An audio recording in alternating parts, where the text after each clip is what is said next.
And hey, welcome to another PC port review. This is for Crimson Desert. This game came out not even a week ago, and for everyone wondering, it's bloody good.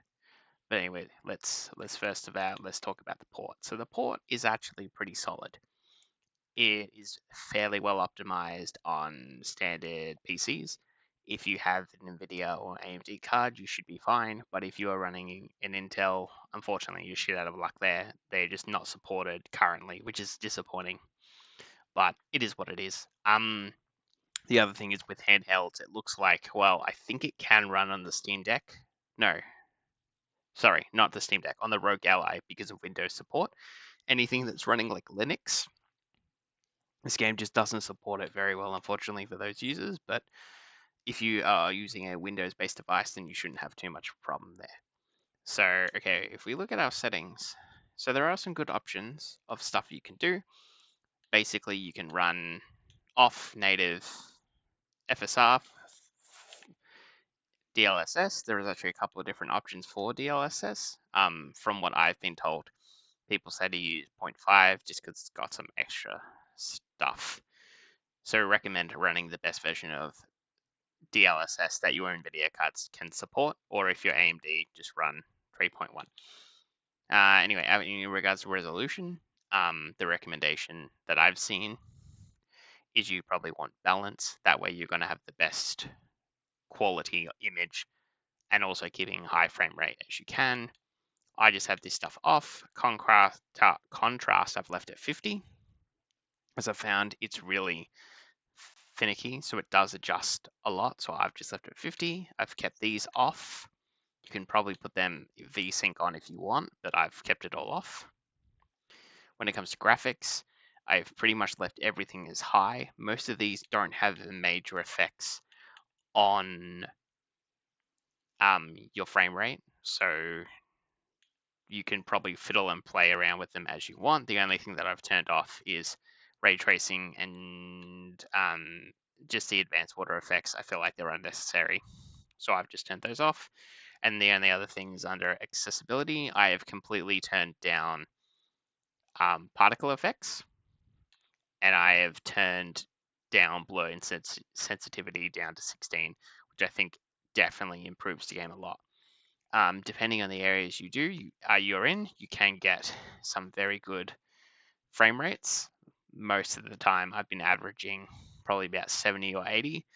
Also remember, I'm on a 3070 Ti and a 5700X, which is technically considered last gen hardware, and for the most part, it runs pretty well. I haven't had any stuttering, I haven't had any bugs or any kind of issues. Most of it has been relating to processing in the sense of like delays and like drop in type stuff, like with environments and all that kind of stuff, and some of the image quality, like of some of the pictures feeling a bit grainy, especially at night time. But I think that is a design decision from the developer rather than an actual issue with the port itself. But yeah, so that's the PC port. I believe on PlayStation it's running pretty well on the base PS5, but as you can expect on the Pro with their upscaling technology, it does run a bit better. Might make another video going more into this game as overall. I'm only about 6 hours, 8 hours into it as of now. Very much still in the starting area. I've done the first 2 chapters of the main story. It's very good. The combat is really cool. You can, if you pull up this, you got like your different weapons that you can equip. Right now I'm running this sword and my shield for a melee shield type build. And then you can do a lot of different attacks. You can use your shield to block and parry. There is, he's not doing it maybe because we're not in combat, but you can do like a dodge as well. You got your jump. This is kind of cool. And then if you use this ability, you can then fling yourself in the air a few times, hold that, turn into this, like do some flying and stuff. It's very cool. But there's some really cool stuff that you can do. Got your bow. There's a lot of other stuff like fishing and cooking and all those other features in the game that are really cool to see that they've done. The controls, I'll be honest, are not great. They're a bit finicky and don't always work. I remember last night I spent like 30 minutes just trying to catch one fish for a quest, which was a pain in the ass to do. But they're supporting the game, they're listening to the community, so I'm hoping that they're going to just keep improving those things.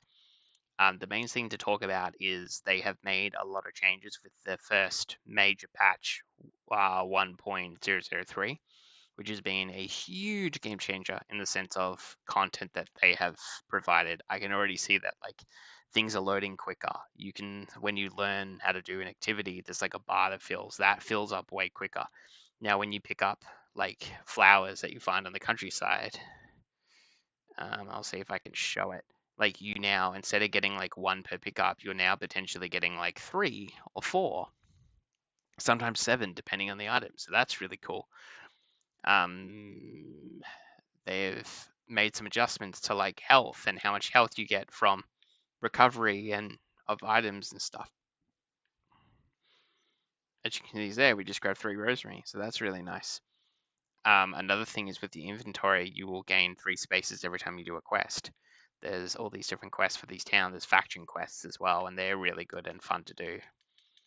Much better than just your base game. You can find cooking stations like here at camps, where you can just run up and then you can cook a whole bunch of stuff for items.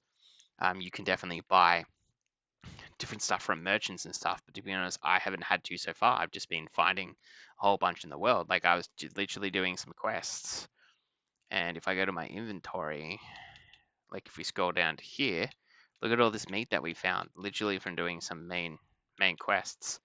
So like that's really cool. And then you can find other type of weapons and stuff. We can sell them for money. So that again is all really cool stuff that's here in this game. You can chop down trees for wood or mine stone and different things for minerals and other materials as well, which is cool. That comes down to more the base building stuff, which I haven't really got too much. I haven't really done yet. As of right now, we're more just like doing that to upgrade our gear and equipment, which I probably need to do more of. Because as most of you might know, this is not a typical RPG, so you need to make sure that you keep doing that sort of stuff. One of the major features that I do want to show that they've added, which I think is a really good addition.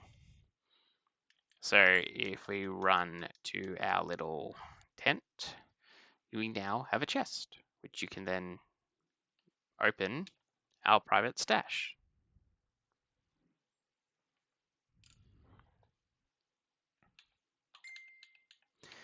And now you can leave stuff in here if you want. Stuff that you might think it might be good to have, or you might want to sell later, or stuff like that. Like things that could be really cool. Like you can use all of them store in here. You can use this bed to rest if you want to push forward the time and all that kind of stuff. But yeah, that's pretty much the major things worth talking about. I think this game is definitely worth a shot. There's a lot of really cool and interesting things this game does. Is it perfect? No, definitely not. But it's very different. And I think if you have solid expectations of what you think this game is going to be, I think you're going to be in for a good time.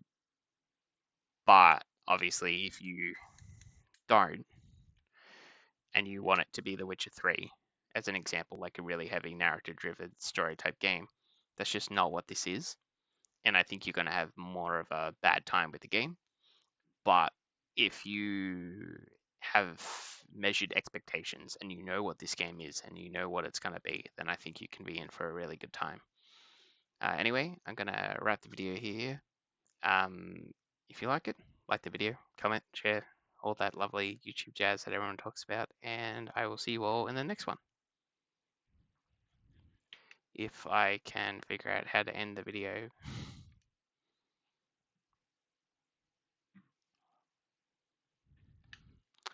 Well, that's embarrassing. Hang on, let me do this. Okay, great. All right, I'll see all of you in the next video. Peace out, guys.